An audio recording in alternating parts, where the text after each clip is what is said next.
La sorcellerie aussi se manifeste dans certaines églises par la présence des faux prophètes. Un faux prophète est quelqu'un qui agit ou parle au nom de Dieu, mais rien ne se produit, parce que ce n'était pas réellement Dieu qui a envoyé le message. L'aspect le plus délicat d'un faux prophète est qu'il est souvent très convaincant et charismatique au sein des églises. Les faux prophètes apportent des enseignements déformés promettant des miracles et le salut en échange d'avantages personnels, sans prêcher sur la nécessité de la repentance et de la sainteté. Ces leaders se placent souvent au-dessus de la critique, rejetant toute critique ou question, car ils se considèrent comme des autorités spirituelles.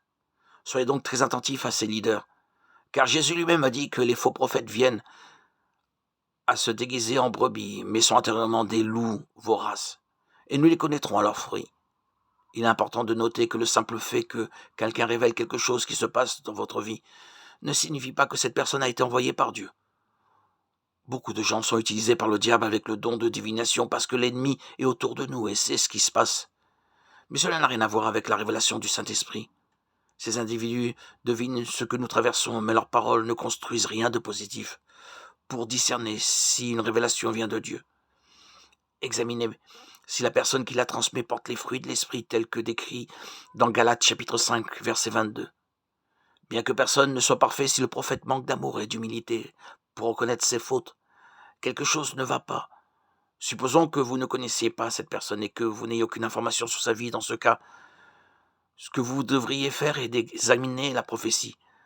Commencez par vous demander si la prophétie est conforme à ce que la Bible enseigne. Par exemple, si quelqu'un dit que vous devriez vous marier avec quelqu'un, mais que vous ou cette personne êtes déjà marié, vous pouvez être sûr que cela ne vient pas de Dieu. Car la Bible enseigne que Dieu déteste le divorce. Et l'apôtre Paul a déclaré que même les anges du ciel n'ont pas l'autorité d'aller contre ce qui est écrit dans la parole de Dieu. Si la prophétie contredit les enseignements bibliques, vous pouvez la rejeter immédiatement. De plus, si vous ressentez une paix intérieure, si une parole apporte confusion, peur ou division, soyez assurés qu'elle ne vient pas du Seigneur. Il est important de souligner que Dieu continue d'utiliser des personnes pour parler à son peuple. Et le terme faux prophète existe parce qu'il y a aussi des milliers de vrais prophètes utilisés par Dieu.